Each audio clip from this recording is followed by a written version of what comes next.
అనేదే మంచి సమయం ఏమో, మనకి రాత్రే బాగుంది అనుకుంటాం. మునులు యోగులు కూడా రాత్రి వేళలలోనే ఆ తామసత్వం ఎక్కువ ఉన్న సమయంలోనే ఎక్కువ భగవంతుడిని ఆరాధించేవారట. అది కూడా రాను రాను ఉపాసనలో మనకి అనుభూతిలోకి వస్తుంది, మనకి అనుభవం చెందుతాం మనం అందరూ కూడా దాన్ని. ఇక ఈ శ్రీమాత చెప్పుకున్నాం ఆశ్రయించినది. మరి ఎలా ఆశ్రయించాము అంటే ఈమెని కూడా మనం అందరూ ఆశ్రయించాం. ఎలాగా? అమ్మలోంచే మనం అందరూ వచ్చాం, కానీ మనకి తెలియదు అమ్మలోంచే మనం వచ్చాము అంటే సరే అండి గ్రహించాము, వేదాలు చెప్పాయి అమ్మలోనే ఉన్నాం. ఆ ఎరుక ఎప్పుడు వస్తుంది? జ్ఞానం కలిగినప్పుడు వస్తుంది. జ్ఞానం కలిగినప్పుడు మనకి తెలుస్తుంది అమ్మలోనే ఉన్నాము అని. కానీ భావన చేయాలి, 10 సార్లు భావన చేయాలి. భావన చేయడం వల్ల ఏమవుతుంది? అమ్మలోనే ఉన్నాము అనే భావన చేస్తే అమ్మ మనకి తన ఎరుకని చూపిస్తుంది, తను ఉన్నాను అని చూపిస్తుంది. ఆ సంకేతాల ద్వారా మనకి నమ్మకం కలుగుతుంది, అమ్మ ఉంది, అమ్మలోనే మనం ఉన్నాం, మళ్ళీ అమ్మలోకే వెళతాం. అసలు ఎందుకు అమ్మలోంచి వచ్చాము, అమ్మలోకే మళ్ళీ ఎందుకు వెళతాము, వెళ్ళిపోయేదానికి మళ్ళీ రావడం ఎందుకండి అనే సందేహం మనకి చాలాసార్లు వస్తూ ఉంటుంది. ఎందుకో సృష్టి స్థితి లయ చేయడం, మళ్ళీ తిరోధానం, మళ్ళీ అనుగ్రహం. ఎందుకో సృష్టి చేయడం, ఈ మాత్రం లయం చేయడానికి అంటే జీవుల కర్మని నివృత్తి చేయడానికి అమ్మ సృష్టి చేస్తుందట. ఎప్పుడు నివృత్తి అవుతాయంటే అవి పరిపక్వం అయిన తర్వాత నివృత్తి అవుతాయి. పరిపక్వం అయ్యే వరకు ఆమెలోనే ఉన్నాయి, ఆ ఈశ్వరుల్లోనే ఉన్నాయి. అవి పరిపక్వం అయ్యి బయటికి వచ్చే సమయం వచ్చినప్పుడు ఈ సృష్టి జరుగుతుంది. మనం ఏం చెయ్యాలి?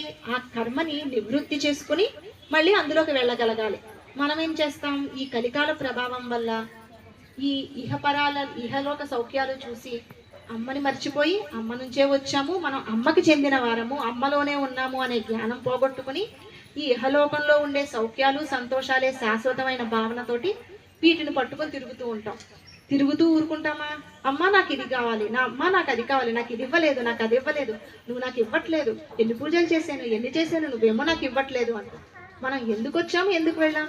మనం పిల్లల్ని చెప్తాం స్కూల్కి వెళ్ళినప్పుడు, నువ్వు చదువుకున్నావా, స్కూల్కి ఎందుకు వెళ్తున్నావు అంటే, అమ్మ వాడు కొట్టాడమ్మా, వీడు తిట్టాడమ్మా, టీచర్ నాకు హోంవర్క్ సరిగ్గా నాకు చూడట్లేదమ్మా, వాడికే గుడ్డు పెడుతోందమ్మా రోజు టీచరు అని చెప్తాం మనం. అప్పుడు మనం ఒకటే అంటాం, ఒరే నువ్వు స్కూల్కి ఎందుకు వెళ్తున్నావు? వాళ్ళందరి కోసం కాదు కదా, చదువుకోవడానికి వెళుతున్నాం. అదే అమ్మమ్మని అడిగితే ఇవన్నీ అడుగుతారేంటి? నేను మిమ్మల్ని ఎందుకు పంపించాను? మిమ్మల్ని మీరు తెలుసుకుని మీ కర్మను నివృత్తి చేసుకోవడానికి పంపించాను. పుణ్యకర్మన్నా పాపకర్మన్నా అయాచితంగా దాన్ని అనుభవించేసి, ఈ దేహం ధరించి అనుభవించేసి వచ్చేమని నేను పంపిస్తే కారు కావాలి, మేడ కావాలి, నాకేమో ఈ పదవి కావాలి, ఇవన్నీ అడుగుతారేంటి? మీరు అడగాల్సింది ఏంటి?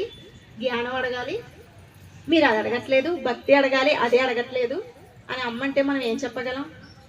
అలా ఎక్కడ సందేహపడతామో మనం అందరూ మామూలు అమ్మలం కదా, ఈ భూమి మీద పుట్టిన మామూలు అమ్మలం, అందుకని మనం అలా అంటాం. కానీ ఆ అమ్మ అందరికీ అమ్మ కదా, అందుకని ఆ అమ్మ శ్రీమాత, అందులోనూ అవ్యాజమైన కరుణామూర్తి. తన బిడ్డలు చెడ్డవాళ్ళ మంచివాళ్ళ తనకు అనవసరం, తన పిల్లలు ఏదడిగితే అది ఇచ్చేస్తుంది. ఏమంటుంది?